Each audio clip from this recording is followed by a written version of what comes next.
January 17, 1945, the Colmar Pocket, Alsace, France. Snow fell in thin, spiraling sheets across the frozen vineyard terraces. The air smelled of wet wool and cordite, a bitter perfume that clung to the inside of every man's throat. Staff Sergeant Audie Murphy stood alone in a ditch beside a burning M10 tank destroyer, its metal hull groaning as flames licked skyward. He was 5 feet 5 inches tall, he weighed 112 pounds, and across the white expanse before him, 76 German soldiers and 6 panzers were advancing through the mist. They had called him too small, too thin, too young. The recruiters had turned him away twice before the army finally took him, in 1942, more out of pity than belief. His face was boyish, angular, with eyes that seemed too old for a body so slight. He looked like a farm boy who had wandered into the wrong century. And in many ways he had, because what the world was about to witness that frozen afternoon was not the triumph of size or strength, but the terrifying arithmetic of American will married to American firepower. This is not a story about heroism in the way we imagine it. This is a story about what happens when a nation built on abundance meets an ideology built on myth. It is about the moment when the German Wehrmacht, hardened by years of conquest and discipline, collided with something they had never truly understood: the democratic machinery of industrial war and the small, fragile men who operated it. Audie Murphy was born in 1925 in a sharecropper's shack near Kingston, Texas. The fifth of 12 children, he grew up in a landscape of dust and deprivation. His father abandoned the family when Audie was a boy. His mother died when he was 16. By then, he had already learned to hunt squirrels and rabbits with a borrowed rifle to feed his siblings, each shot a calculation of necessity. There was no romance in his poverty, only the grinding arithmetic of survival. When he enlisted after Pearl Harbor, it was not out of patriotism or adventure, but because the army promised 3 meals a day. The recruiters saw a malnourished teenager and told him to come back when he grew. He tried the Marines. They laughed. The Navy turned him away. Finally, the Army, desperate for bodies as the war expanded across 2 oceans, accepted him. They gave him a uniform that hung loose on his frame, a rifle that weighed nearly as much as he did, and sent him to North Africa in 1943. No one expected much from Audie Murphy, least of all Audie Murphy himself. But war has a way of sorting men not by what they appear to be, but by what they refuse to stop doing. Murphy discovered something in the North African heat, and later in the mountains of Sicily and the hedgerows of France. He could kill with a calm, mechanical precision that unnerved even his own men. He did not rage. He did not hesitate. He simply aimed, fired, and moved, again and again, as if each enemy soldier was another squirrel in the Texas brush, another necessity in the arithmetic of survival. By January 1945, he had been wounded 3 times. He carried malaria in his blood and a Purple Heart on his chest.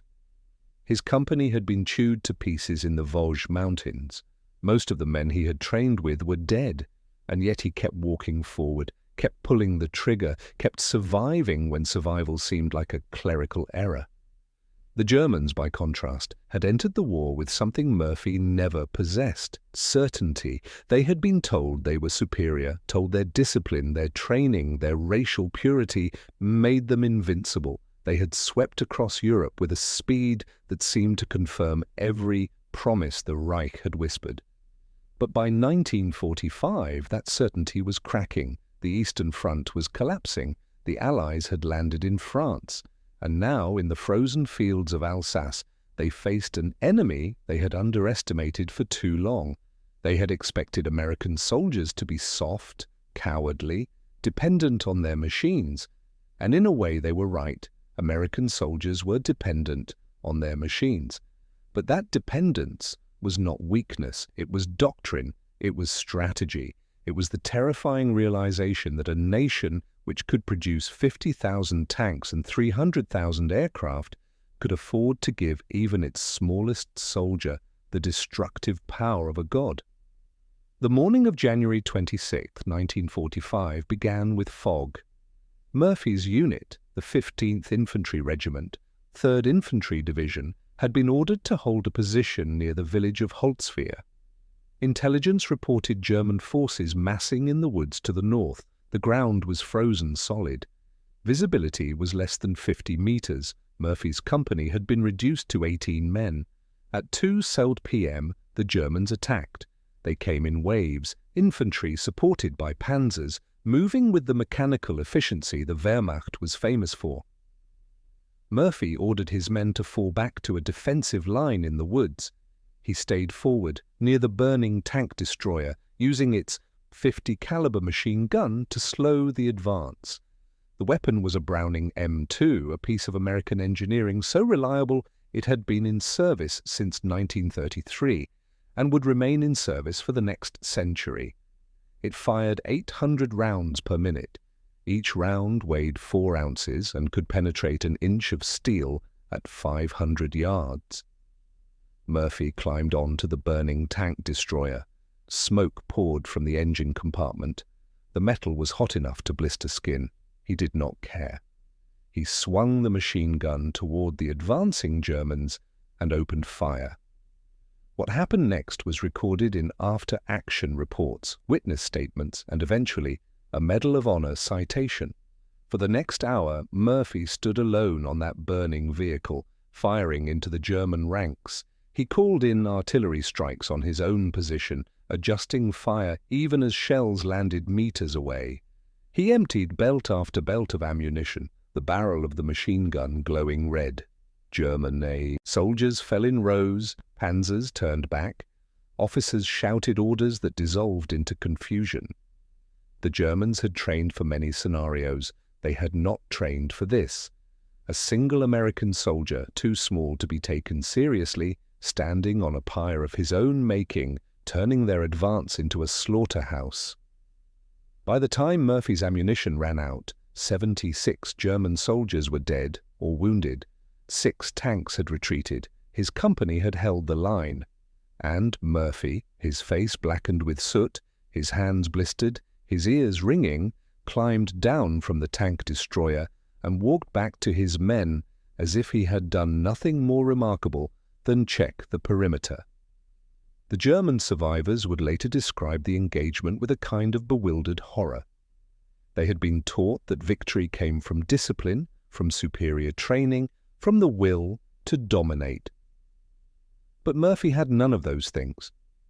What he had was simpler and far more dangerous. He had a machine that never tired, ammunition that never ran out, and a nation behind him that could replace every bullet he fired 1,000 times over. This was the fundamental miscalculation of the Axis powers. They had built their war machines on the myth of the superior man. The Americans had built theirs on the myth of the superior system. And systems, it turned out, did not care how small you were. Systems did not care if you had been rejected by recruiters or raised in poverty. Systems only cared if you could pull the trigger. Murphy himself rarely spoke of that day. In interviews after the war, he deflected questions, redirected praise to the men who had died. He did not see himself as a hero. He saw himself as a survivor of a vast, impersonal machine that had chewed up everyone he knew and spat out medals as consolation. The .50 caliber Browning became, in his memory, not a symbol of American power, but a symbol of American necessity. It was the tool that had kept him alive when nothing else could. The Medal of Honor was presented to him by General Jacob Devers in June 1945. By then, Murphy had become the most decorated American soldier of the war, 33 awards, including every combat decoration the Army could grant. Photographers took his picture. Journalists asked him how it felt to be a hero. He told them it felt like surviving. But the war did not end for Audie Murphy in 1945. It followed him home. He suffered from what would later be called PTSD, though in 1945 they simply called it exhaustion. He slept with a loaded pistol under his pillow. He startled at loud noises. He dreamed of dead men in snow. Hollywood made him a star, casting him in westerns where he played cowboys who shot cleanly and rode off into sunsets. The irony was not lost on him. He had killed more men than most movie villains, and yet he was America's symbol of innocence. The Germans who survived the war carried their own scars. Many had believed, truly believed, that their discipline and ideology made them unbeatable. The encounter with soldiers like Murphy shattered that belief, not through argument, but through arithmetic. They had been outnumbered, outgunned, and outproduced by a nation that turned factories into arsenals and farm boys into artillerymen. The myth of the superior man died in places like Holzwehr, incinerated by the machinery of democratic capitalism. There is a photograph of Murphy taken in 1945, shortly after the battle. He is sitting on the hood of a jeep, a cigarette in his hand, his eyes fixed somewhere beyond the camera. He looks exhausted. He looks 20 years older than his 19 years. And he looks small. Impossibly, almost comically small. The kind of small that makes you wonder how he ever carried a rifle, let alone a war. But that is the point. That is the terrible, beautiful point. He did not carry the war alone. No one did. The war was carried by the factories in Detroit that built the tanks, the shipyards in California that launched the fleets, the farms in Iowa that fed the armies. Murphy was simply the finger on the trigger, the last link in a chain of abundance and production that stretched back across an ocean to a country the Germans never truly understood. They had called him too fat for the front lines. A bureaucratic error in his records, a misprint that followed him through training. Too fat. As if his body, his size, his appearance mattered more than the machine he would operate. As if wars were still won by the size of the man and not the size of the industry behind him. 76 men learned otherwise. In the snow, in the smoke, in the terrible algebra of a war fought not by supermen, but by systems. Audie Murphy died in a plane crash in 1971. He was 45 years old. His funeral was attended by thousands. He was buried in Arlington National Cemetery, his grave one of the most visited in the entire cemetery. Visitors leave coins, flags, and letters. They call him a hero, they call him a legend. But if you stand at his grave long enough, if you read the citation engraved in stone, you begin to see something else. You see a boy from Texas who was hungry. You see a system that took that hunger and turned it into something both magnificent and monstrous. You see a .50 caliber machine gun still firing somewhere in memory, still holding a line that should have broken. And you see the truth that terrified the Germans more than any bomb or tank, that in a democracy the smallest man, the thinnest man, the boy they laughed at, could become the finger of a nation's wrath. Not because he was special, but because the system made him so. That is the lesson of January 26, 1945. Not that heroes are born, but that they are built by factories, by logistics, by a nation that turned abundance into doctrine and doctrine into victory. Audie Murphy was not too small for the front lines. The front lines was simply the only place left where his size did not matter. And in the end, that was enough.